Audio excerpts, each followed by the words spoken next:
Assalamualaikum warahmatullahi wabarakatuh. Alhamdulillah, alhamdulillahilladzi hadana lihada wa ma kunna linahtadiya laula an hadanallah. Ashhadu an la ilaha illallah wahdahu la syarikalah wa ashhadu anna Muhammadan abduhu wa rasuluhu alladzi la nabiyya ba'dah. Qala Allah ta'ala fil Qur'anil Karim, a'udzu billahi minasy syaithanir rajim. Ya ayyuhalladzina amanu taqullaha haqqa tuqatih wa la tamutunna illa wa antum muslimun. Ya ayyuhan nasu taqu rabbakum alladzi khalaqakum min nafsin wahidah wa khalaqa minha zawjaha wa bassa minhuma rijalan katsiran wa nisaa wattaqullaha alladzi tasaaluna bihi wal arham innallaha kana 'alaikum raqiba. Wa qala aidan wa mimman haulakum munafiqun wa min ahlil madinati maradu 'alan nifaq la ta'lamuhum nahnu na'lamuhum sanu'atibuhum marratain summa turadduna ila adzabin azim. Wa qala Rasulullah sallallahu alaihi wasallam abghadun nasi ilallahi salasatun mulhidu fil harami wa mabtahi fil islami sunnatal jahiliyah wa matlabu damim ri'im muslimin. Rawahul Bukhari al hadis au kama qol. Ma'asyiral muslimin, ibu-ibu, bapak-bapak, hadirin wal hadirat, jamaah rutin Masjid Al-Ikhlas yang berbahagia. Alhamdulillah, sampai detik ini Allah masih memberikan nikmat kepada kita. Nikmat yang berupa kesehatan, nikmat yang berupa kesempatan, lebih-lebih nikmat yang berupa iman, sehingga kita bisa hadir, kita bisa bertemu di masjid ini dalam rangka untuk melakukan sholat maghrib berjamaah, dalam rangka untuk tholabul ilmi, dalam rangka untuk melakukan sholat isya berjamaah. Harapan kita mudah-mudahan seluruh amaliyah kita diterima oleh Allah subhanahu wa ta'ala. Amin, amin, Allahumma amin. Yang kedua, sholawat dan salam mudah-mudahan tetap diberikan kepada junjungan kita Rasulullah Muhammad sallallahu alaihi wasallam. Mudah-mudahan Allah senantiasa membimbing kita, Allah senantiasa memberikan bantuan kepada kita, Allah senantiasa menolong kita, sehingga kita bisa melakukan sunnah-sunnah beliau sampai akhir hayat kita. Harapan kita mudah-mudahan kita semua besok di hari kiamat mendapatkan syafaatnya. Amin, amin, Allahumma amin. Ibu-ibu, bapak-bapak yang berbahagia, suatu ketika seorang sahabat yang bernama Hudzaifah bin Yaman, beliau pernah mengatakan, kanan nasu yas'aluna Rasulullah sallallahu alaihi wasallam anil khairi wa kuntu as'alahu anis sarri mahafatan ayyutrikani. Artinya begini, jadi Hudzaifah bin Yaman itu mengatakan, para sahabat itu bertanya kepada Rasulullah itu tentang kebaikan, Pak. Sedangkan aku, kata Hudzaifah bin Yaman, aku bertanya kepada Rasulullah tentang kejelekan. Kenapa? Makhofatan ayyudrikani, karena aku takut kejelekan itu akan mengenai aku. Makanya ketika kita membahas tema, Bang nggih. Jadi ya tidak hanya yang baik-baik saja yang dibahas. Yang kita bahas juga yang jelek-jelek juga. Kenapa? Supaya kita tidak terjerumus dalam masalah itu, Bang nggih. Jadi kalau kemarin sudah saya sampaikan tentang orang-orang yang dimurkai oleh Allah atau al-mahdub, maka pada malam ini saya lanjutkan. Kenapa ini saya sampaikan? Supaya kita bisa berhati-hati, Pak. Kita takut barangkali karena kita nggak tahu, kita nggak ngerti. Nah, karena kita nggak tahu, sementara yang kita lakukan itu ternyata sesuatu yang dimurkai oleh Allah Subhanahu wa Ta'ala. Kemarin yang pertama, Pak nggih, jadi orang-orang yang dimurkai oleh Allah, yang pertama adalah orang yang murtad, Pak nggih. Yang nomor dua yang dimurkai oleh Allah adalah orang yang sombong. Yang nomor tiga yang dimurkai oleh Allah adalah orang yang membunuh, yang membunuh.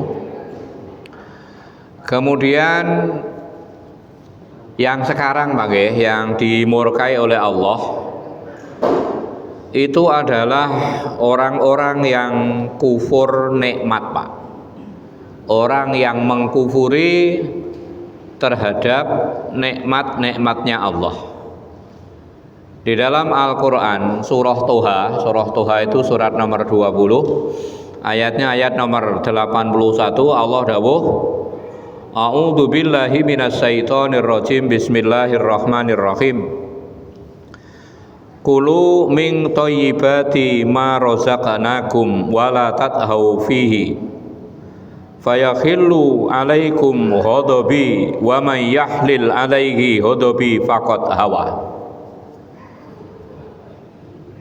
Kulu min thayyibati ma razaqnakum, kata Allah, makanlah dari apa-apa yang baik yang telah kami rezekikan kepada kalian. Wala tadhau fihi, dan janganlah kalian itu melampaui batas di dalamnya. Fayakhillu alaikum ghadabi, maka kalian itu wajib akan mendapatkan kemurkaanku. Wa may yahlil alaihi ghadabi, barang siapa yang wajib mendapatkan kemurkaanku, faqad hawa, maka orang itu adalah orang yang binasa. Bapak-bapak yang berbahagia, kalau jenengan baca di ayat yang sebelumnya, Pak, di sini Allah bercerita tentang nikmat-nikmat atau beberapa nikmat yang Allah berikan kepada siapa itu? Orang Bani Israel. Orang Bani Israel itu kan diberikan banyak nikmat oleh Allah. Misalnya orang Bani Israel itu terselamatkan dari kejaran Fir'aun dan bala tentaranya ketika itu, okay? Yang nomor dua, Bani Israel itu dari kalangan Bani Israel itu Allah mengangkat banyak nabi, Pak. Jadi nabi niku insya Allah rata-rata dari Bani Israel kebanyakan. Allah mengatakan wa ba'asna minkum isnai asaro naqiba wa ba'asna minhum isnai asaro naqiba, dan kami telah mengangkat dari orang Bani Israel itu 12 nabi, Pak. Nabi dari Indonesia kan mboten naten nggih, jadi tidak ada sama sekali. Lebih dari itu, Pak nggih, Bani Israel itu oleh Allah diberikan yang namanya manna dan salwa, Pak. Jadi manna itu makanan yang berasal dari pohon di daerah padang pasir, Pak. Sementara kalau salwa itu daging atau binatang, itu lebih besar daripada burung doro, Pak, lebih kecil daripada ayam. Nah, jadi yang dimaksud dengan wala tadhau fihi itu menurut Imam Al-Kalibi, la takfuru an nikmah, Janganlah kamu itu mengkufuri nikmat-nikmat Allah. Itu yang pertama. Kemudian kalau jenengan baca Pak, jenengan baca dalam tafsir Ibnu Abbas yang namanya Tanwirul Mikbas.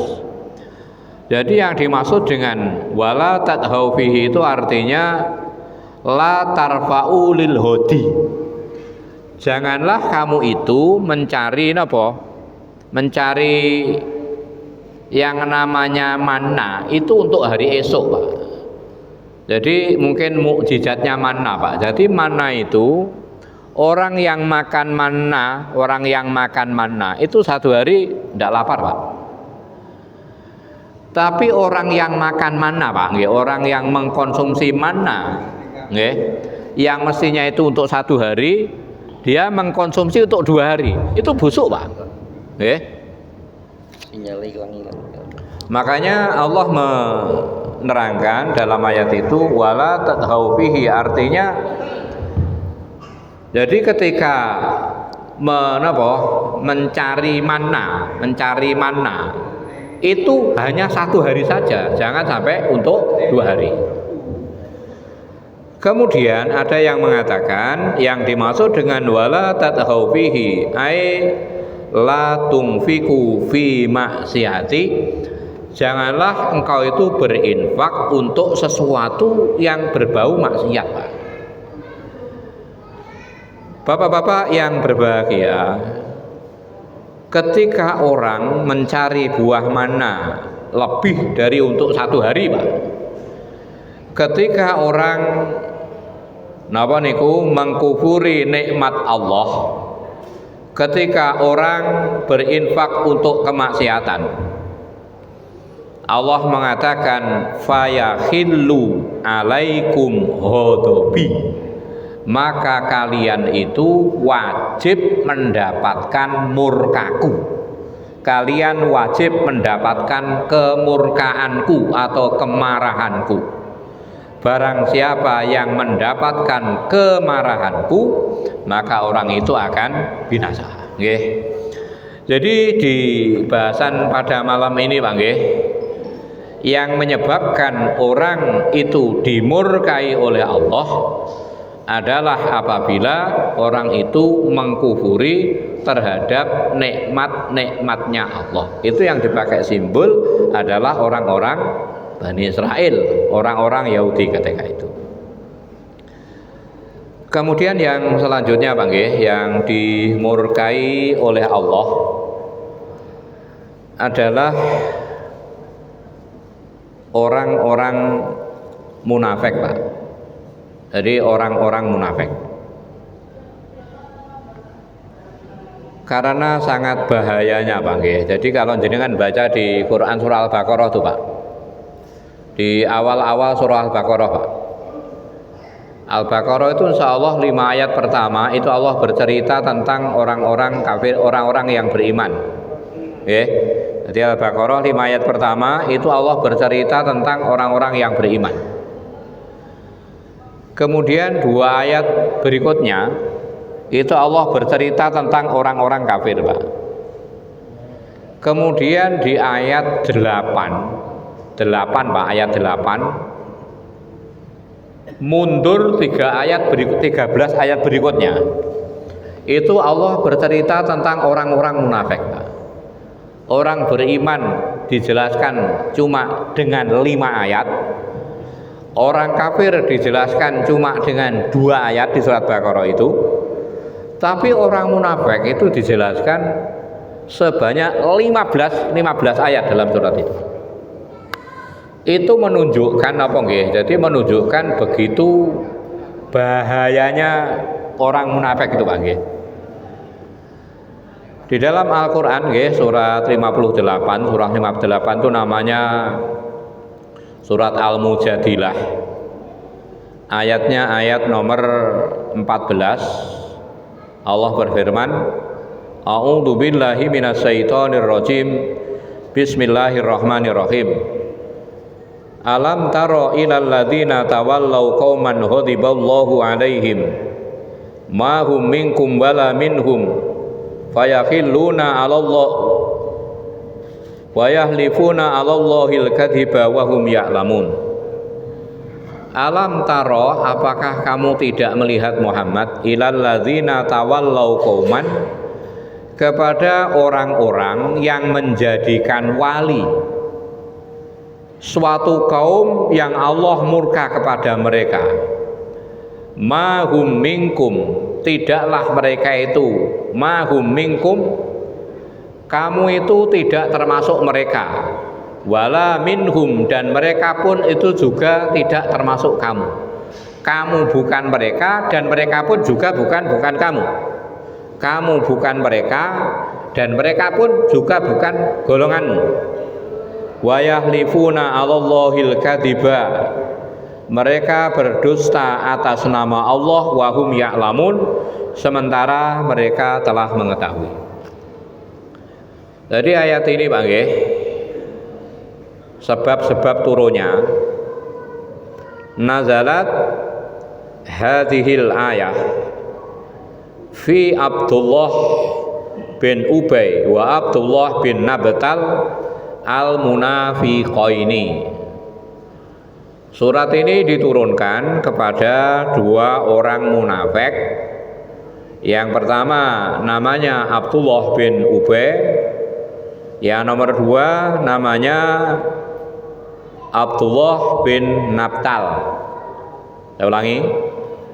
Jadi, apakah kamu tidak melihat kepada orang-orang yang menjadikan kaum yang dimurkai Allah sebagai wali? Mereka itu bukan golonganmu dan kamu pun juga bukan golongan mereka. Mereka bersumpah atas Allah dengan kebohongan, sementara mereka itu adalah orang-orang yang mengetahui. Surat ini, saya ulang lagi, diturunkan kepada dua orang munafik. Yang pertama namanya Abdullah bin Ubay bin Salul, yang nomor dua namanya Abdullah bin Nabtal. Kana ahaduhuma yujalisu an-nabiyya sallallahu alaihi wasallam. Dua orang tokoh munafik ini pernah berbincang-bincang dengan Nabi, Pak. Jadi pernah berbincang-bincang dengan Nabi atau pernah mengikuti majelisnya Kanjeng Nabi. Summa yarfa'u hadisahu ilal Yahudi. Kemudian apa yang ia dapat dari Kanjeng Nabi itu disampaikan kepada orang Yahudi. Makanya ayat ini ditujukan kepada orang munafik, yang ketika itu orang munafik menjadikan orang Yahudi sebagai apa? Sebagai wali, sebagai pemimpin, sebagai pelindung. Jadi salah satu dari orang munafik pernah berbincang-bincang pada Nabi. Kemudian hasil perbincangannya dengan Nabi itu disampaikan kepada orang Yahudi. Fabaina an-nabiyyu sallallahu alaihi wasallam fi hujratin min hujratihi idh qala. Ketika Nabi, Pak nggih, jadi ketika Nabi berada di salah satu kamarnya, Nabi matur ngeten, yadkhulu alaikum al-ana rajulun qalbuhu qalbun jabbarun wa yanzuru bi aini asyaiton. Sebentar lagi, kata Nabi, akan masuk seorang laki-laki yang hatinya itu hati orang yang tiran, Pak, hati orang yang jahat. Dia melihat dengan dua matanya setan, kata Nabi. Wadakhala Abdullah bin Nabtal, ketika itu orang munafik yang namanya Abdullah bin Nabtal masuk, Pak. Wa kana arzakun asmarun. Abdullah bin Nabtal itu kulitnya gelap, Pak. Orangnya kulitnya gelap. Qasiron, orangnya pendek. Khafifal lihyah, orangnya itu napa? Jenggotnya, napa jenggot ya? Jadi jenggotnya cuma sedikit, Pak. Orangnya kulitnya gelap, orangnya pendek, orangnya jenggotnya itu cuma sedikit. Kemudian Nabi mengatakan kepada Abdullah bin Nabtal, alama tastamani anta wa ashabuka. Wahai Abdullah bin Nabtal, kenapa kamu dan saudara-saudaramu dan teman-temanmu itu memaki-maki aku? Kemudian Abdullah bin Nabtal mengatakan, dia bersumpah, wa halafa billahi ma fa'ala dzalika, demi Allah saya itu tidak memaki-maki jenengan, saya tidak menghina jenengan, saya tidak menjelek-jelekan panjenengan, kata Abdullah bin Nabtal. Faqala Nabiyyu sallallahu alaihi wasallam, kemudian Nabi bersabda, fa'altah, kamu telah melakukan. Fangtolako faja'a ashabuhu fahalafu billahi ma sabbuhu. Dan Abdullah bin Nabtal itu pergi, dan teman-temannya datang, Pak. Teman-temannya datang bersumpah bahwa mereka itu tidak menghina, tidak menjelek-jelekan Kanjeng Nabi. Jadi memang sifatnya orang munafik, Pak. Jadi sifatnya orang munafik itu kan kalau di dalam hadis kan sangat jelas nih, Nabi dawuh ayatul munafiki salasun, tanda orang munafik itu ada 3, Pak. Idza hadasa kadzaba, kalau ngomong itu mesti bohong. Idza hadasa kadzaba, kalau ngomong itu bohong. Wa idza wa'adza ahlafa, kalau janji mengingkari. Wa idza tumina khana, apabila dipercaya mereka malah berkhianat. Ditambah lagi wa idza khasama fajara, kalau mereka berperang mereka itu curang. Kalau di dalam Al-Qur'an, monggo Pak jenengan bisa ngecek misalnya Pak nggih. Jadi dalam Quran itu ada surat namanya surat Al-Munafikun. Jadi ada surat Al-Munafikun, ada surat Al-Mu'minun, ada surat apa malih? Ada surat Al-Mu'minun, ada surat Al-Munafikun, ada surat Al-Kafirun. Tapi ada surat Ad-Dzalimun apa wonten, Pak? Mboten wonten, Pak nggih. Insyaallah hampir semua surat, Pak nggih. Jadi hampir semua surat. Utamanya di surat-surat Madaniyah, Pak. Itu Allah bercerita tentang orang-orang munafik, Pak. Dan kalau baca dalam Quran surat Baqarah, Pak, di situ ada, Pak, sifat orang-orang munafik. Dengan baca dalam Quran surat apa? Surat Ali Imran ada. Di antaranya, di antara ciri orang munafik dalam surat Ali Imran itu, kalau kamu senang, mereka itu sedih. Kalau kamu sedih, mereka malah senang. Itu ada, Pak nggih. Jadi kalau orang Islam itu bahagia, mereka malah sedih. Kalau orang Islam itu susah, mereka malah bahagia.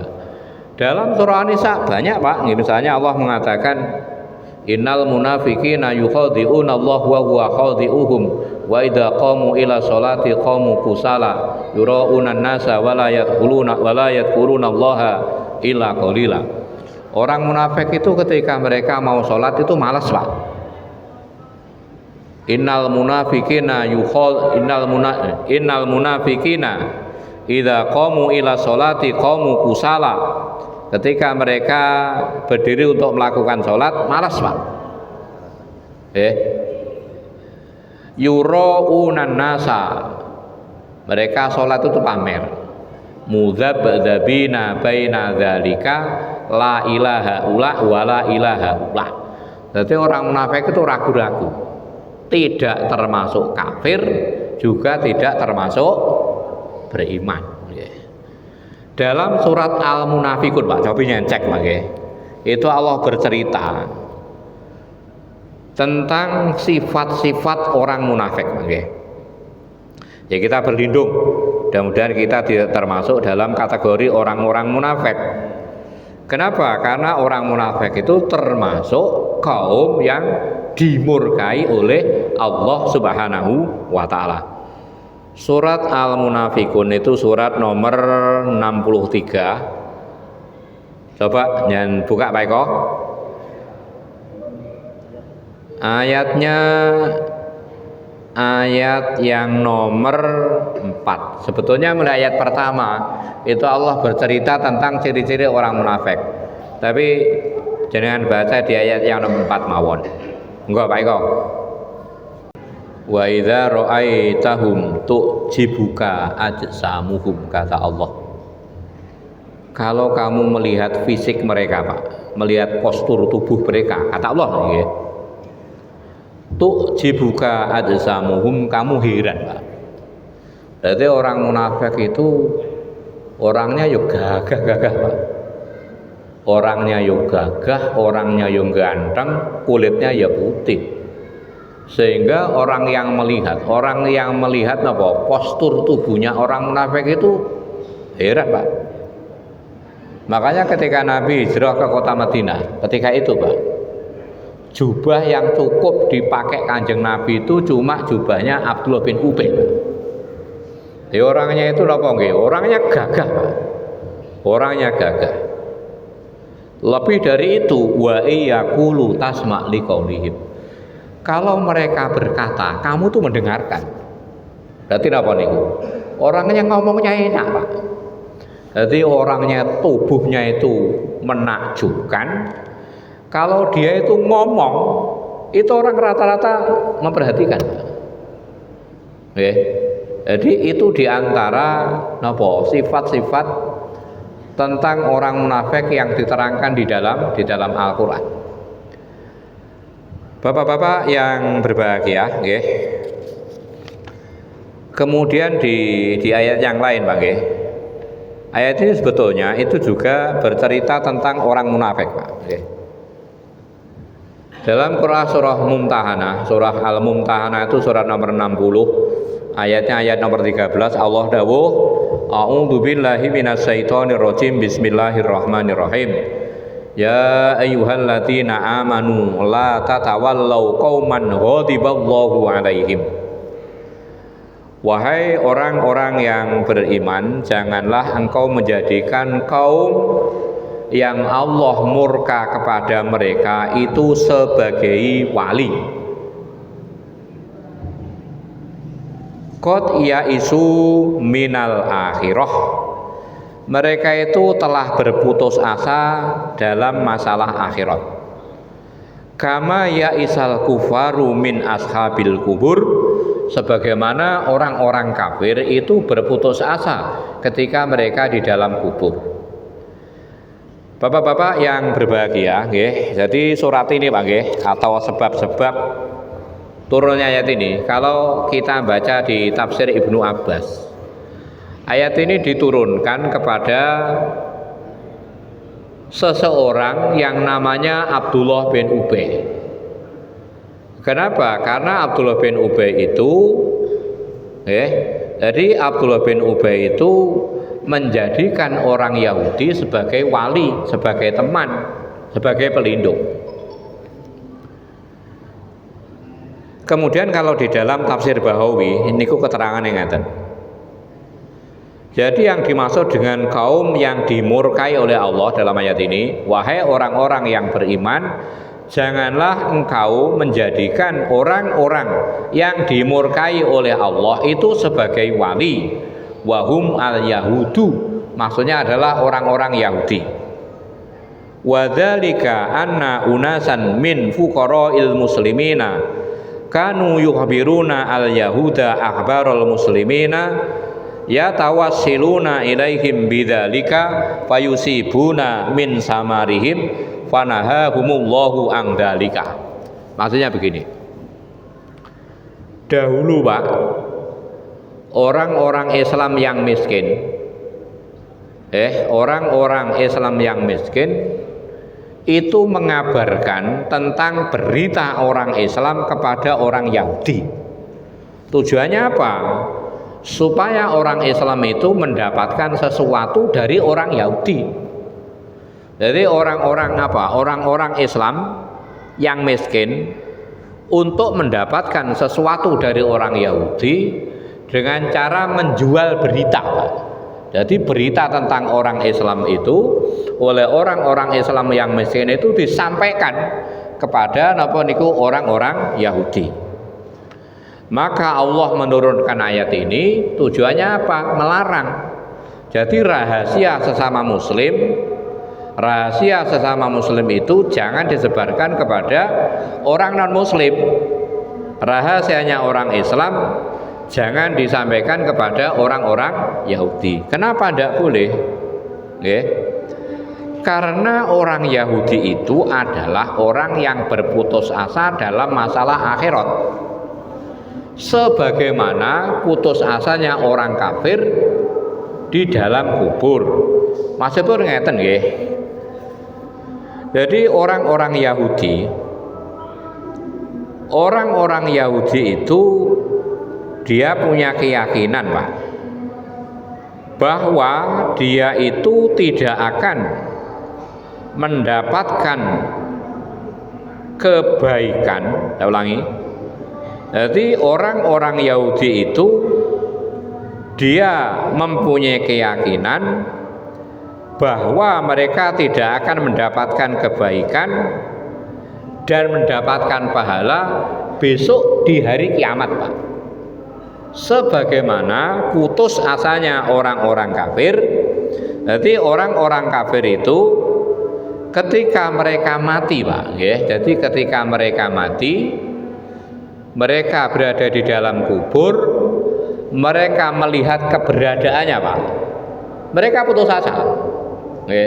Jadi putus asanya orang Yahudi tentang akhirat sama dengan putus asanya orang kafir ketika mereka berada di dalam kubur. Ya. Bapak-bapak yang berbahagia, ini ada belok sedikit, Pak, nggih. Jadi dalam Quran surat Al-Kahfi, mungkin jenengan sakit ngecek, Pak. Al-Kahfi kalau tidak salah ayat 30. Ceritanya ngeten, Pak. Ada dua orang bersaudara, ya, dua orang bersaudara itu mengadakan kerjasama. Masing-masing itu mendapatkan bagian 8.000 dirham.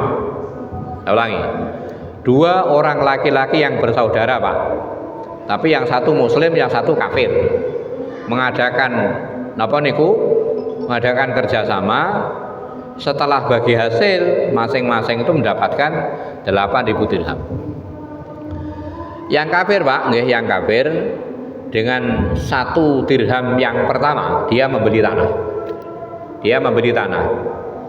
Kemudian yang beriman dengan 1 dirham yang pertama, dia mengatakan, ya Allah, kalau saudaraku dengan 1 dirham dengan 1.000 dirham yang pertama dia membeli tanah, maka aku dengan 1.000 dirhamku yang pertama, aku ingin membeli tanahmu di surga. Itu yang pertama. Yang nomor 2, ya Allah, saudaraku yang kafir dengan 1.000 dirhamnya yang kedua, dia menikahi wanita. Maka aku dengan 1.000 dirhamku yang kedua, aku ingin membeli bidadarimu di surga, Pak. Ringkasnya, Pak, akhirnya yang laki-laki yang mukmin itu jadi bangkrut, Pak. Hartanya habis sama sekali. Kemudian yang kafir itu nyelot jadi dia semakin kaya. Kemudian dua orang ini, Bang, jadi karena yang mukmin itu makin miskin, dia bermaksud minta bantuan kepada saudaranya yang kaya itu. Ketika dia minta bantuan kepada saudaranya yang kaya, saudaranya itu mengatakan, gini saja, untuk membuktikan mana di antara kita yang benar, kita ke laut saja, kita mengail ikan. Nanti yang dapat ikannya paling banyak itu berarti dia yang benar, Pak. Akhirnya yang beriman tidak mau awalnya, kemudian dipaksa akhirnya mau, Pak. Yang kafir ketika melemparkan jalannya, dia menyebut berhala. Akhirnya dia dapat ikan yang sangat banyak, Pak. Yang beriman ketika dia melempar jalannya, dia menyebut nama Allah. mboten asal blas, Pak. Tidak dapat sama sekali. Akhirnya Allah menguji, Pak. Jadi orang yang kafir itu kan mengatakan keberadaanku itu lebih baik daripada keberadaan. Insya Allah besok, bukan insya Allah, besok di hari kiamat keberadaanku itu pasti lebih baik daripada keberadaan. Akhirnya Allah menguji dua orang itu. Orang yang beriman oleh Allah diajak ke surga, diajak ke surga, diberitahu tentang kenikmatan-kenikmatan di surga. Sementara yang kafir diajak ke neraka, diperlihatkan tentang siksaan orang yang berada di dalam neraka. Akhirnya Pak, akhirnya orang yang beriman itu walaupun hartanya habis untuk melakukan ini dan itu, dia tidak menyesal sama sekali, Pak. Kenapa? Karena ganti dari Allah itu lebih utama dan lebih baik. Sementara yang kafir, Pak, yang di dunia hartanya melimpah ruah, ternyata harta yang banyak itu tidak bisa menolak dari siksanya Allah, dia menjadi menyesal. Jadi kembali ke ayat ini, Pak nggih. Jadi orang-orang kafir itu, orang-orang Yahudi itu besok di hari kiamat berputus asa. Dia berputus asa, dia punya keyakinan tidak akan mendapatkan pahala dan tidak akan mendapatkan kebaikan sama sekali. Sebagaimana putus asanya orang yang kafir ketika mereka di dalam kubur. Orang kafir ketika di dalam kubur, ketika mereka melihat siksa yang akan ia alami, siksa yang akan ia jalani, mereka itu berputus asa. Ibu-ibu, bapak-bapak yang berbahagia, kemudian yang selanjutnya, Pak, nggih. Jadi orang yang dimurkai oleh Allah, Nabi nate dawuh ngeten. Abghadun nasi ilallahi salasatun.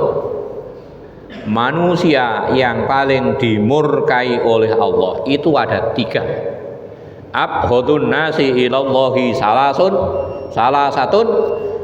Manusia yang paling dimurkai oleh Allah itu ada 3. Yang pertama, mulkhidu fil haram. Orang yang melakukan dosa di tanah haram. Kalau misalnya, Pak nggih, orang di Makarya melakukan dosa itu saya lumrah, Pak. Tapi teng mriko lho, Pak. Nggih, jadi dia di tanah haram, dia itu hidupnya itu di sekitar Ka'bah. Tapi orang itu justru melakukan apa nggih? Melakukan kemaksiatan. Makanya orang yang melakukan ibadah haji itu kan di samping dia siap uang kan siap kesehatan, Pak.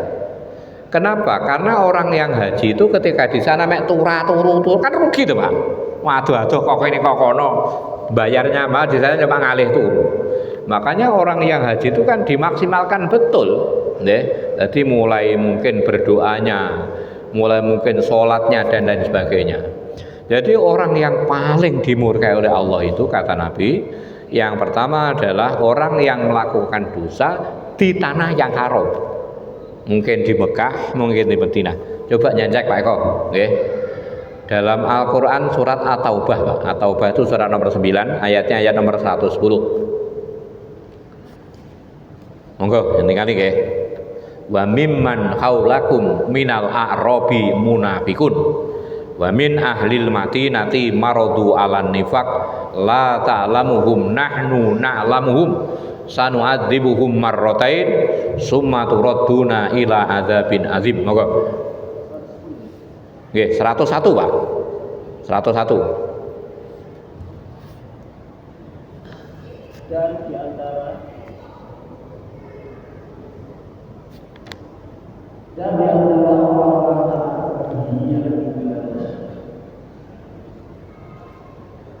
oke, hilang. Pun, kalau bahasanya apa nih?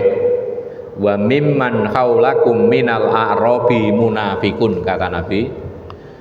Di antara orang-orang Arab yang berada di sekitar Muhammad, munafikun, ada yang menjadi orang munafik. Wa min ahlil madinati maradu 'alan nifaq. Dan di antara orang-orang Madinah itu juga ada yang menjadi orang munafik. Jadi orang Arab ada yang jadi munafik, Arab Badui. Orang Madinah juga ada yang jadi munafik. Di antaranya adalah Abdullah bin Ubay bin Salul. Allah mengatakan la na'lamuhum, kamu tidak tahu mereka Muhammad. Jadi orang yang munafik itu siapa kamu tidak tahu. Nahnu na'lamuhum, kata Allah, aku yang tahu, kami yang tahu. Oke, kemudian Allah mengatakan sanu'adzibuhum marrotain, aku akan azab, aku akan seksa mereka itu 2 kali, Pak. Summa turadduna ila adzabin azim, kemudian mereka itu kami kembalikan ke siksa, kepada neraka, kepada siksa yang besar. Jadi kalau orang di luar Arab, orang di luar Arab tidak beriman, itu seenak empere, Pak. Wong dia tidak melihat Kanjeng Nabi ya. Lah orang melihat Kanjeng Nabi tidak beriman kan bacot, Pak. Jadi makanya orang yang orang yang tinggal di tanah haram, orang yang berada di Mekah, orang yang berada di di Madinah, orang yang berada di Palestina, kok dia itu melakukan dosa, naudzubillah min dzalik. Ya, misalnya kita Palestina kan cuma melihat, Pak. Orang yang di sana kan langsung, Pak. Jadi kejadian kan langsung bisa ia lihat dengan mata kepala sendiri. Jadi orang yang orang yang sangat dimurkai oleh Allah adalah orang yang melakukan dosa di tanah haram, yang pertama. Yang nomor 2, wa mubtahi fil islami sunnatal jahiliyah, orang yang mencari-cari ajaran jahiliyah atau amalan-amalan jahiliyah di tengah-tengah agama Islam. Islam itu kan berusaha menghapus yang namanya amalan-amalan jahiliyah. Misalnya percaya dengan burung, itu kan oleh Islam kan dihapus betul, Pak. Jadi percaya dengan sesuatu yang yang berbau mistik, itu oleh Islam kan betul-betul dihapus. Jadi dihidupkan kembali. Jadi orang yang menghidupkan ajaran-ajaran jahiliyah di tengah-tengah agama Islam. Di sini dicontohkan, Pak nggih, minat roti, orang yang orang yang percaya dengan suara burung. Misalnya mungkin jenengan ada yang pernah dengar, Pak, kalau ada burung gagak berarti akan ada orang yang mati.